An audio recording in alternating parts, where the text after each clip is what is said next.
Hi, meet my boy Flippy. He has been my faithful servant for the past 2 years.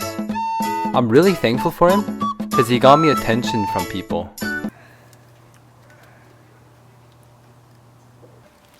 Yo, is that a flip phone? That's so cool, man. Thanks. He also developed my texting skills.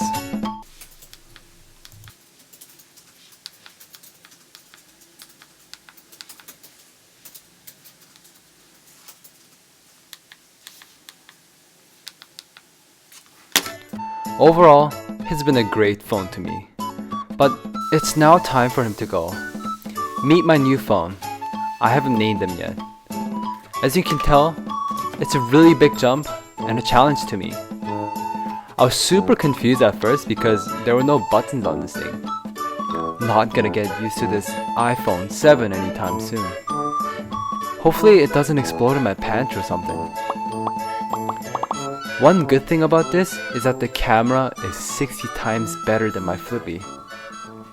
I guess that's okay.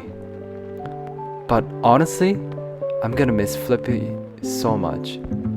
He has made me who I am today. He has made me different from the crowd. Now I ended up with a generic smartphone. It's really hard to let him go, but he will always hold a special place in my heart. 야, 이 자식아! 뭐 하는 거야? 아니, 왜 멀쩡한 폰을 아니, 부수고 엄마, 그래? 그게 아니라 네가 쓰던 물건이잖아. 지금 안 잘 아까워? 이해를 못하는 정들지도 것 않았어? 그렇게 막 지금 부수게? 비디오 만들고 아니 이 그게 인정머리 아니라 없는 자식 좀 같으니라고. 오해가 좀 있는